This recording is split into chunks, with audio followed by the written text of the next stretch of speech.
Olá pessoal, e hoje nós vamos bater um papo com Maurício Palma Nogueira, que é da Atenagro, é o homem dos números, conhece a fundo os números da pecuária, das pastagens no Brasil, e nós vamos bater um papo sobre como que está a pecuária de corte, como que estão a questão das pastagens, COP30, um tema bastante interessante hoje aqui no canal. Agroverdades, o agronegócio passado a limpo. Apoio Agrominas e Integral Mix. Olá pessoal, e inicialmente gostaria de agradecer aí aos nossos seguidores que nos assistem aqui ao longo da semana, pedir que, se você não está inscrito no canal, que se inscreva, clique no sininho para receber as notificações dos materiais que são postados ao longo da semana, e principalmente, se você gostou desse vídeo, dê um like para que a gente possa estar chegando a mais pessoas Brasil afora. E hoje nós vamos conversar, como já foi dito, com Maurício Palma Nogueira, da Atenagro. O Maurício coordenou aí ao longo dos anos o Rally da Pecuária, é uma pessoa que conhece a pecuária brasileira e as pastagens do Brasil em números, conhece de estar junto com o produtor. Então é sempre uma voz a ser ouvida quando nós estamos falando, né, de pecuária e da realidade da pecuária brasileira. Maurício, muitíssimo obrigado de novo por a gente estar sempre te incomodando aí quando a gente quer ouvir sobre pecuária, sobre pastagens e principalmente ouvir de quem conhece os números, que domina, né, as estatísticas e as projeções aí, né, para o futuro. Maurício, já vou começar já jogando uma pergunta para você. A pecuária de corte brasileira, ela tem crescido nos últimos anos. A gente poderia dizer que, em termos de participação no PIB, de exportação e etc., o Brasil, a pecuária vive o seu melhor momento? E, se sim, o que a gente pode esperar para os próximos anos? Ô Nilma, prazer é meu aí estar aí com vocês, né? Sempre um bate-papo muito legal, não é incômodo nenhum, né? Bom, a pecuária, ela vem crescendo consistentemente nos últimos anos, e a gente assistiu uma acelerada muito forte a partir de 2019, quando a China começa a ganhar importância, né, entre os importadores de carne brasileira e pede uma carne que, para atender o parâmetro, os próprios brasileiros definiram que teriam que ser feito com machos de até 30 meses, mais ou menos, de idade. Nós mudamos muito rápido a curva de acréscimo de produtividade. Isso ainda está difícil perceber, Nilma, porque as estatísticas brasileiras são muito atrasadas e a gente ainda tem muita interferência de números mal analisados. O pessoal hoje tem usado muito inteligência artificial para fazer análise e esquece que, se os dados não estiverem organizados, você vai acelerar um dado desorganizado e chegar em conclusões confusas, né? Como a gente olha muito para o campo, como você bem falou, a gente interage muito com pesquisa, com produtores, né, com professores, pesquisadores e tudo mais, a gente acaba conseguindo projetar, entender essa mudança um pouco mais rápido. E aí o que a gente viu em 2024 foi justamente a colheita de todo esse avanço acelerado que a gente teve pós-2019. Lembra que a pecuária é lenta, né? Até você emprenhar uma fêmea, a fêmea parir, né, desmamar e gerar o bezerro, mesmo você fazendo isso muito rápido em relação a padrões de anos anteriores, isso vai demorar bastante, então a gente acaba demorando para ver essa mudança. E aqui, o que a gente conseguiu em 2024, Nil? Um recorde absoluto da pecuária. Abate de machos, o recorde, abate de fêmeas, o recorde, novilha é o que mais cresceu em termos de porcentagem. A gente teve uma produção muito alta, exportações também, a gente chegou a atingir o que era esperado no cenário otimista, Nilma. A gente atingiu em novembro do ano passado. E mesmo assim também atingimos o recorde de disponibilidade de carne no mercado interno. Em termos de participação da pecuária no PIB, a gente faz um cálculo diferente daquele cálculo feito do CPEA, né? A gente calcula por indicadores, e aí a gente vai tentar fazer algo mais abrangente, chega a calcular, inclusive, a quantidade de empregos indiretos que é criada e por efeito renda. Então, imagina, em Araguaína, né, você tem um pecuarista que tem vários funcionários. O funcionário gastou lá no supermercado. Aquilo vai gerar um emprego, né? Claro que não de um, né, mas de vários funcionários juntos. Então, a gente tenta calcular tudo aquilo também nesse movimento do PIB. E a pecuária de corte chegou a movimentar o ano passado 987 bilhões, Nil.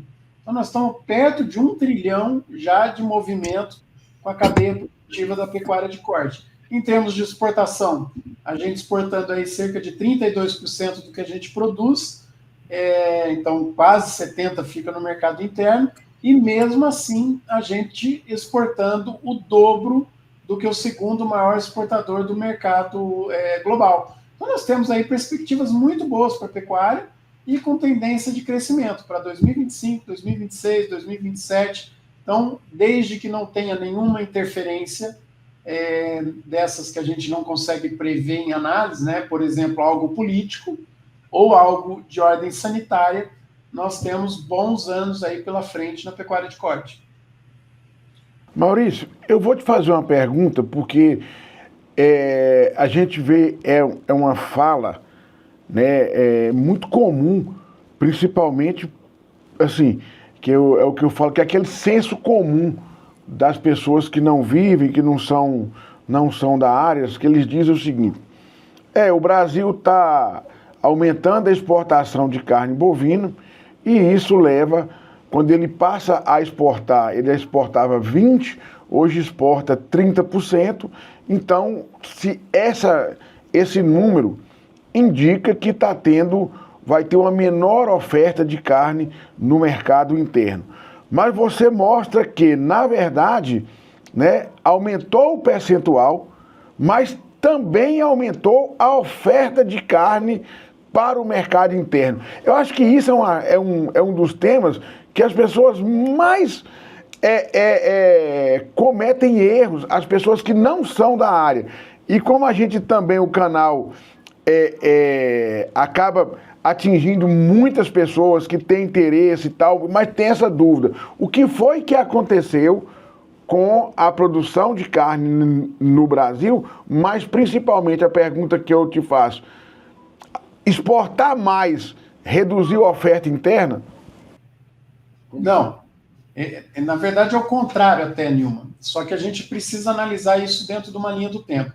Tem uma frase muito interessante que o Ricardo Santin, da Associação Brasileira de Proteína Animal, lá de frango, suíno e ovos, ele colocou num artigo recentemente. Ele falou assim: as exportações subsidiam a prateleira do Brasil. E é totalmente verdade. O que ele falou foi muito feliz. Exatamente isso que acontece com suíno, com frango, com boi, com ovos, com tudo, né? No caso da pecuária de corte, veja bem, esse ano, 2025 e 2026, Nilma, é provável que o aumento das exportações seja maior do que o aumento da produção. Então, diminui a disponibilidade interna, nós vamos ter uma pressão nos preços. E isso causa esse desconforto. Mas ele é pontual.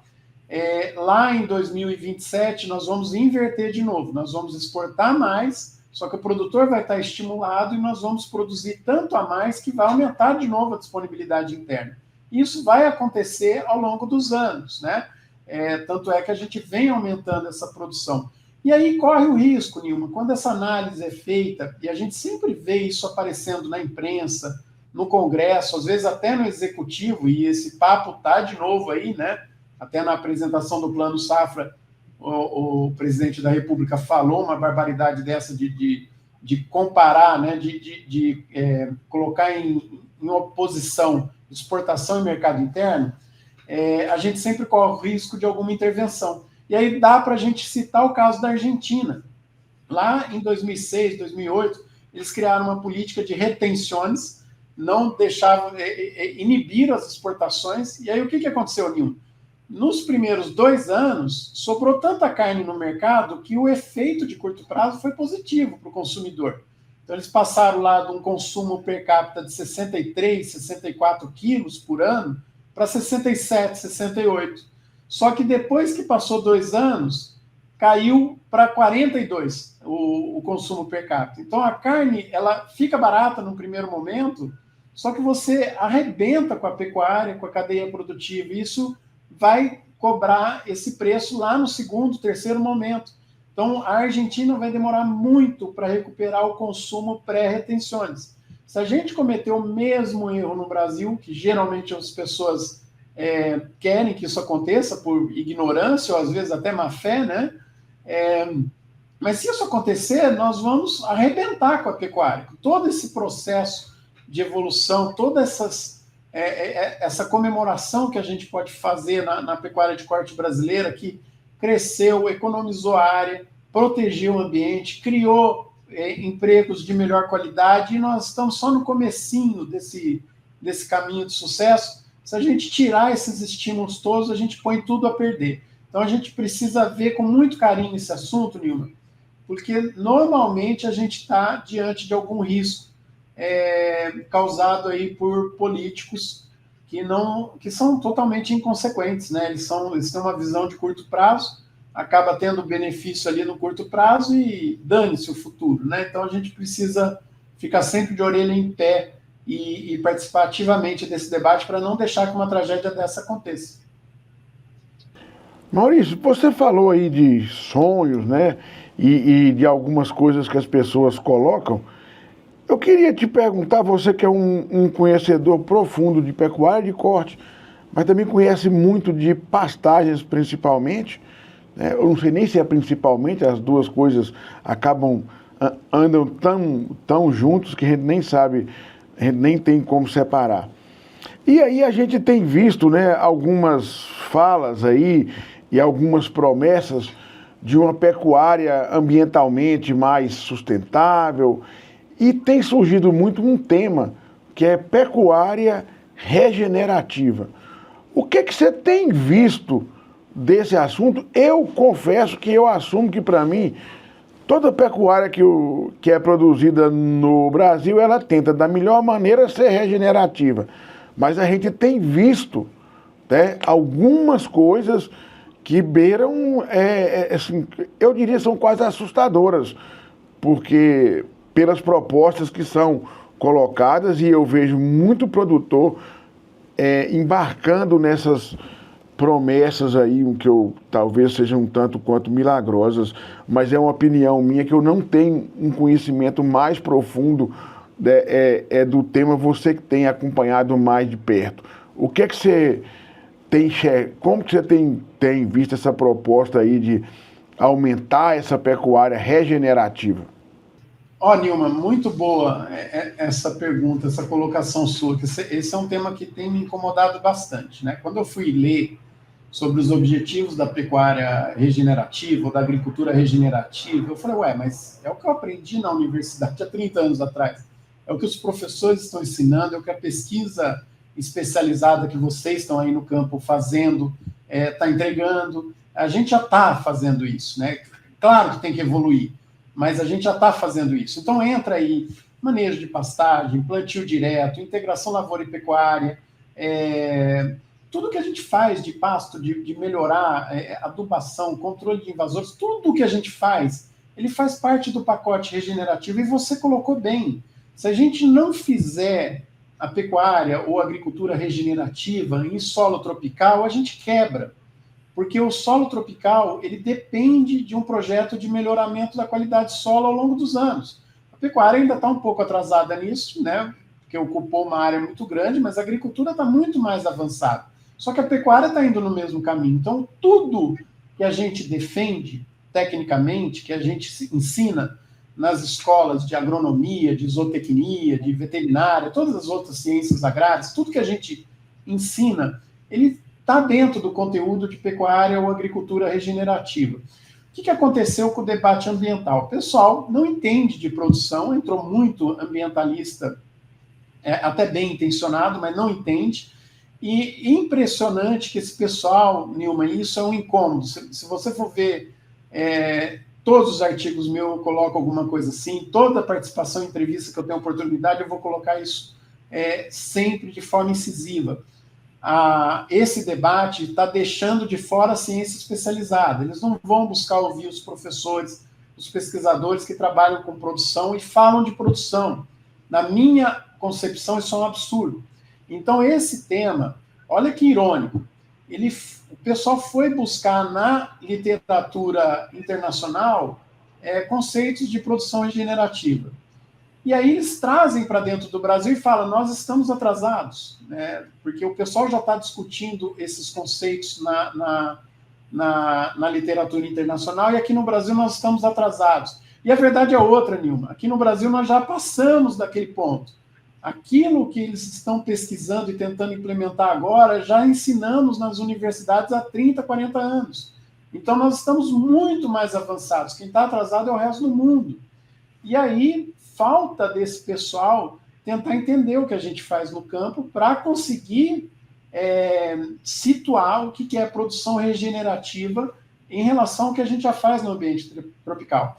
E aí tem uma parte boa disso tudo, Nilma, que tem um grupo em São Paulo, e com participação do Roberto Rodrigues e de vários outros pesquisadores de universidades, da Embrapa e de outros centros de pesquisa, que estão sentando para definir o que é pecuária regenerativa ou agricultura regenerativa, para a gente começar a falar a mesma língua. Então, esse é o lado bom desse assunto, já já nós vamos ter isso definido, e aí nós, né, como técnicos, você como pesquisador e professor, não vai ficar tão perdido nesse debate como nós estamos, porque a gente não sabe do que o pessoal está falando. Só que aí, essa expressão traz um risco para o produtor, que é o oportunista que você falou. Então, nós estamos vendo muita gente aproveitando esse debate, essa falta de contextualização, para vender ideias milagrosas, coisas que a gente já viu, a pesquisa já mostrou que não dão certo, né? E tem produtor caindo nessa tendência que, infelizmente, né, é o bolso dele que vai pagar essa conta lá na frente.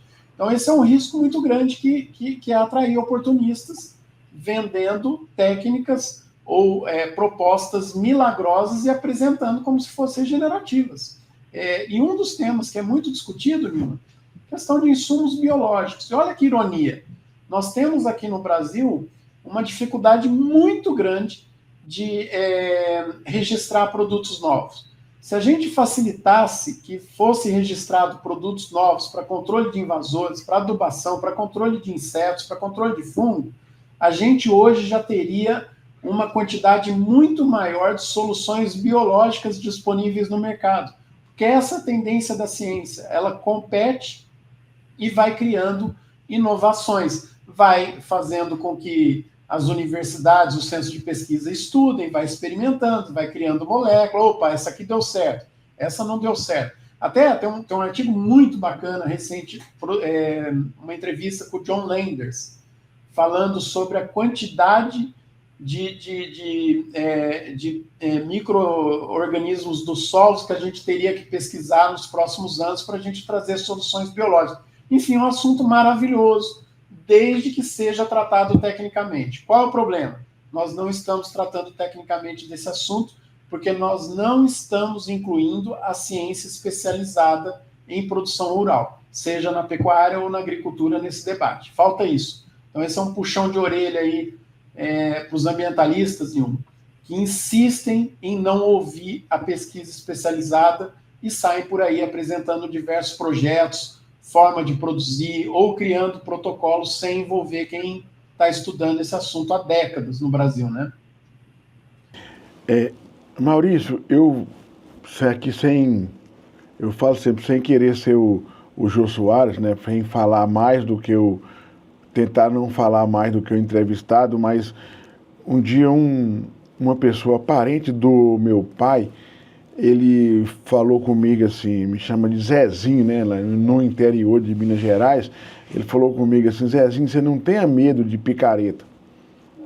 O picareta é um cara fácil de você tirar ele perto de você. O picareta, ele não resiste 2, 3 perguntas incisivas. sobre o tema. Agora, o ignorante é um problema, porque o cara, quando ele ignora o tema, ele ignora o assunto e acredita numa coisa que não é verdade, esse cara é impossível, porque ele tem convicção que aquela coisa que não é real, que ela é real. E assim, eu vejo isso muito em alguns debates no ambiente mais do ambientalismo, porque as pessoas, é difícil de você discutir com essas pessoas, porque elas não estão fazendo aquilo de má fé, elas não estão agindo contra o sistema de caso pensado. Elas têm convicção que aquilo que elas acreditam é verdade, e não é. Isso é um problema sério, e assim, aí, que quando é um picareta igual, esse cara é fácil, você dá uma nele, ele já sabe que ele não vai, ele sabe que ele está errado, ele vaza. Mas o que acredita no que não existe, esse cara é difícil. Mas, Maurício, passando então já para essa discussão que nós estamos falando aqui, começamos dos números, estamos falando já em agricultura regenerativa, e eu gostaria de te fazer uma pergunta. Qual pecuária de corte vai ser apresentada, qual pecuária de corte brasileira vai ser apresentada na COP30? E o que você, se não é a verdadeira, o que você acha que vai ser apresentado e o que você acha que nós deveríamos mostrar para o mundo? A que vai ser apresentada é a que gritar mais alto, né, Nilma? Porque nós temos 3 pecuárias no Brasil, né? Outro dia eu escrevi um artigo que tinha 2, tem 3, né? Aquela que não fez nada de tecnologia, aquela que está fazendo tecnologia, e tem aquela da cabeça desse pessoal, né, que não existe. É uma pecuária absurda, né? Provavelmente lá do século XVIII. Olha que interessante, né? Nós entramos no ano com uma preocupação muito grande no agro, porque não tinha ninguém do agro discutindo o que apresentar na COP. De repente, ali por volta de fevereiro, houve uma mobilização muito grande de lideranças, de pesquisadores do agro, de associações, e o nome mais forte aí é o Roberto Rodrigues, que tanto foi colocado como representante do agro na COP. Isso é bom para a gente, porque ele vai levar a informação correta. Eu acho que não é bom, não. É excelente. Excelente. E foi a melhor notícia que eu recebi de COP30, foi essa. Esse ano foi. Concordo. E o Roberto Rodrigues, né, ele é, para mim, um maior exemplo aí que nós temos, né, como cidadão, como profissional.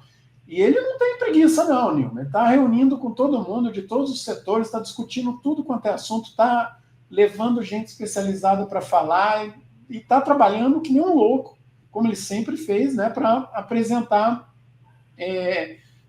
o que tem de verdade no agro brasileiro. E mais gente ainda se mobilizando, né? Então nós temos, o setor está dando um exemplo de organização. E olha que interessante, Nilma, aí começou a aparecer gente que quer falar em nome do agro, mas não quer entender, incomodado porque o agro está se mexendo. Inclusive, teve gente que chegou a falar que a COP não é do agro. De fato, não é do agro. A COP também não é da floresta. A COP é uma discussão sobre clima. Só que a gente tem que levar a informação correta do agro, porque apesar dela não ser do agro, o que se fala do agro sempre é contra. E sempre são informações falaciosas, informações deturpadas ou tendenciosas. Então, respondendo à tua pergunta, o que vai ser falado da COP? Nós vamos ter um material muito bom para ser mostrado, liderado aí pelo Roberto Rodrigues e por várias outras pessoas que estão ajudando ele a montar esse relatório, né, ou esse compilado que vai ser apresentado. Mas, Nilma, não vamos nos iludir. Vai vir muita informação ainda tendenciosa contra o agro, porque isso é do interesse desse pessoal, colocar na conta do agro, principalmente da pecuária, um problema que não é da pecuária. A questão do desmatamento mesmo, que a gente já discutiu várias vezes em outras reuniões aqui, você já discutiu várias vezes com outros entrevistados aí por você, não é a pecuária que causa desmatamento. é outra força, é outra dinâmica. Só que a área desmatada ilegalmente, porque tem área que deveria ser considerada legal, que nós temos aí vou citar o Evaristo de Miranda e o Gustavo Espadotti, lá da Embrapa Territorial, que tem vários trabalhos mostrando isso, interessantíssimos, né? Mas o que é ilegal mesmo, que a gente poderia chamar de bandidagem, ela não é feita para produzir carne. Ela acaba fazendo pastagem, porque é o que dá para fazer. Você vai lá e... As pastagens são uma consequência, né, Maurício? Não entendi. Eu falo que as pastagens são uma consequência. Desmatou para outro objetivo, por exemplo, para tirar madeira. Ele não vai plantar lá soja, ele mete um correntão lá, joga semente de avião, põe gado para poder dar uma amenizada na coisa. Exatamente. Uma porque se você estiver diante de uma fiscalização, alguma coisa assim, o boi anda, o gado anda, né? Mas ele não está lá para produzir. Esse cara não vai aí buscar sentar com você aí na universidade e falar, ô Nilma, me ajuda aqui como produzir. Ele não está nem ligando, ele quer aquela área, ele quer aquele espaço, quer desmatar, quer colocar alguma coisa lá para dominar aquela área e lá no futuro ele vender, né? Então, a gente precisa melhorar esse debate, Nilma, e infelizmente a gente dá de encontro com esse ignorante que você falou, e realmente, né, infelizmente, a gente lida muito com gente assim, né? Então, a gente faz aquele cálculo lá, Nilma, que eu acho maravilhoso, né? O conceito de efeito poupa-terra. Outro dia eu publiquei aquilo lá e um cara me xingando que eu não podia fazer aquilo. Eu falei, mas por que não podia? Onde está errado? Me fala onde está errado. Eu pego uma área com uma produtividade. Se eu não tivesse essa produtividade, eu teria que ter uma área 3 vezes, 4 vezes maior. Onde está errado esse conceito? Né? Aí ele não explica, né? Mas ele continua não acreditando, quer dizer, é uma questão de fé. Ele só não gostou que o dado afrontou o que ele acredita. Mas, enfim, eu acho que nós vamos preparados para a COP. Mas as narrativas, vamos ver quem que a imprensa ouve melhor. Né? Vai ouvir o pessoal técnico ou vai simplesmente falar que nós geramos um material para provar o que a gente quer, só para que não falem mal da gente? Então, esse é o problema, que narrativa que prevalece. O que a gente pode tranquilizar aqui? Para a COP desse ano, nós vamos muito bem preparados e muito bem representados, né? Na liderança aí do Roberto Rodrigues e, claro, um profissional que consegue conversar com todo mundo e ouvir tudo de bom que a gente tem e, evidentemente, com conhecimento técnico, né, Nilton? Maurício, eu acho que você falou, para mim, a coisa mais importante com relação ao doutor Roberto Rodrigues. Porque ele já transitou, já foi ministro do governo Lula, mas eu acho que ninguém que tem um mínimo de bom senso e de conhecimento questiona a luta da vida desse homem em favor do agro brasileiro. Então ele vai lá, ele tem o respeito dos mais radicais que possam ter lá, eles respeitam, porque ele já esteve lá trabalhando a favor do agro no governo da esquerda, que era no governo Lula, e o pessoal sabe o quanto foi importante o trabalho dele naquele momento. E ele não é do confronto. Ele é da discussão de ideias. Ele é da discussão de dados. Então, assim, quando eu vi que ele foi convidado para fazer esse papel, eu fiquei extremamente aliviado. Porque se a gente tivesse alguém para ir para lá, para ir para o confronto, para brigar, eu acho que a gente iria perder tempo e não ia andar e conseguir mostrar coisas para um público mais que seja mais oponente às nossas ideias. Eu fiquei muito feliz quando ele foi... Não tem nome melhor, nenhuma. Eu acho que o Roberto Rodrigues, ele personifica a liderança moderna do agro. E ele já faz isso há pelo menos 50 anos aí, né? Ele já está nessa há muito tempo. de sementinha em sementinha. O que é a liderança moderna do agro? É isso que você está falando. É aquele líder que tem um conhecimento científico embasado das coisas, que entende o negócio, que entende a dificuldade do setor privado em implementar o que foi gerado na pesquisa. Ele entende a parte do governo para fazer essa interlocução toda, ele é aberto ao debate, ele é focado nos dados, Nilma. Então ele não fica levando para adjetivo, não fica levando para discurso, é focado nos dados. Então, a firmeza do Roberto Rodrigues é isso, ela é sempre alicerçada em dados embasados. Isso é fantástico, né? E ele tem interlocução com todo mundo. A gente precisa saber, né, se o outro setor vai respeitar, né, o que o agro vai levar quando for falar de agro. E aí, Nilma, até tem um artigo que eu escrevi há quase 10 anos atrás, que eu falava que o ambientalismo tinha que seguir o exemplo do agro. Qual que é o exemplo que o agro estava seguindo naquele momento? A gente estava já, como é que fala? Conscientes de que a gente deveria afastar aquelas lideranças arcaicas que não evoluíram do agro e focar numa liderança moderna, que é uma liderança parceira da ciência, parceira da produção, parceira do empresariado, do risco, que é você colocar um recurso e produzir, né? Essa visão moderna que o Rodrigues representa, né? A hora que a gente vai para o ambientalismo, Nilma, claro, você tem gente boa e gente ruim. O que o ambientalismo está errando, na minha opinião, isso é uma opinião, né? Eu acho que eles ainda não desvincularam aquele ambientalismo atrasado do ambientalismo moderno. Vou te dar um exemplo de alguém que está surpreendendo e que está todo mundo entusiasmado com a atuação dela, que é a ex-ministra Isabela Teixeira, Nilma. Ela hoje, na minha opinião, ela personifica dentro do ambientalismo o que por exemplo, o Roberto Rodrigues dentro do agro. E o Roberto Rodrigues, assim como tantos outros, aqui nós estamos falando dele, né? Mas tem muita liderança moderna também no agro que a gente tem que aplaudir, né?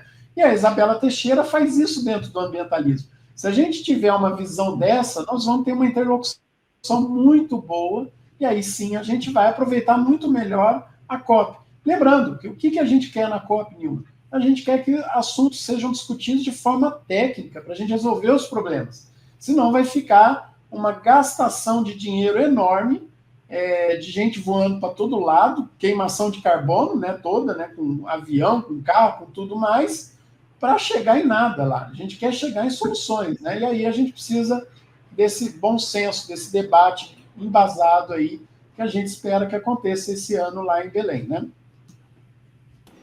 Realmente eu espero que essas discussões sejam nesse nível. Eu te confesso que eu estou hoje bem menos apreensivo do que eu já estive, né? E eu espero que daqui para lá essa minha apreensão ela vá diminuindo e que eu chegue calmo e no sentido de que a gente possa apresentar um Brasil real. Eu não falo que a gente não pode apresentar um Brasil maquiado, nós temos nossas mazelas, isso aí não é problema, né? Mas é muito importante que a gente não faça uma reunião para discutir apenas a floresta e árvores em pé. Nós temos que entender o que tem no seu entorno, quem vive dentro dela, no seu entorno, e o clima, ele não nasce e morre na floresta amazônica, ela é no mundo inteiro, e nós precisamos de sair, né, essa visão. Quando o Brasil, hoje em dia, eu acho uma crítica que eu faço, né, ô Maurício, quando a gente fala questões climáticas, é só a Amazônia, né, e o cara tá ali numa cidade que não tem saneamento básico e ele acha que isso não tem nada a ver com o problema ambiental, climático e etc. Mas, Maurício, eu queria te agradecer imensamente. Eu acho que toda vez que eu converso com você, Primeiro que os dados que você mostra são, por eu acreditar e saber que são verdadeiros, me animam muito, né? Ou quando eles não são animadores, eles me servem como forma de tomar providências naquilo que possa estar por vir, tá? E é muito bom ter você aqui no canal. Muitíssimo obrigado aí por estar aqui conosco. E eu que agradeço, Nilma, um espaço, um bate-papo sempre interessante demais, a gente nem vê passar o tempo, né? E é um prazer, sempre que precisar, conta com a gente aqui, nós estamos à disposição. E lembrar, né, esse teu trabalho maravilhoso aí, entrevistas sempre aprofundadas, com gente boa, que tem o que mostrar, perguntas ótimas, né? O que faz uma conversa sempre ser boa, Nilma, é quem pergunta, né? Uma vez me colocaram num canal lá para entrevistar os outros, eu acostumado a dar entrevista, eu travei na hora de perguntar para o pessoal, eu falei, agora eu aprendi como é que funciona esse negócio, nunca mais vou desmerecer de quem está conduzindo uma conversa, né? No papel aí de fluir os assuntos, enfim. Parabéns aí pelo trabalho e conta sempre aí comigo aí no canal. É porque, Maurício, você sabe que o cara, quando ele é especialista em dar respostas, normalmente ele não é bom. Quando o cara não tem as respostas, ele começa a fazer igual eu, começa a fazer perguntas. Mas, Maurício, muito obrigado. E, pessoal, esse foi mais um Agroverdades, passando o agronegócio do Brasil a limpo. Agroverdades, o agronegócio passado a limpo. Apoio Agrominas e Integral Mix.